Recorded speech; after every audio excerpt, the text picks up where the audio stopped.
Kau cuma nak kahwin dengan dia sebab kau nak harta papa kan? Sofia, Apa maksud kau ni, Haris? dia ni Sofia.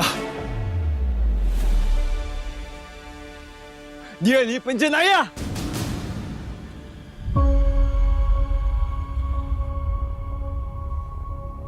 Dia akan buat hidup awak. Hidup aku akan lagi tenang dengan dia, Haris.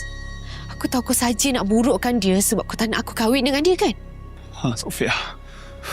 Sofia, dengar cakap saya, Sofia. Saya nak lindung awak, Sofia. Haris, stop it. Uncle kata balik-balik. Okey, jangan ganggu Sofia lagi.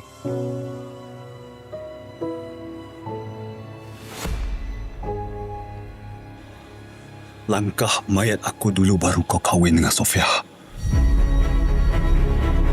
Betul.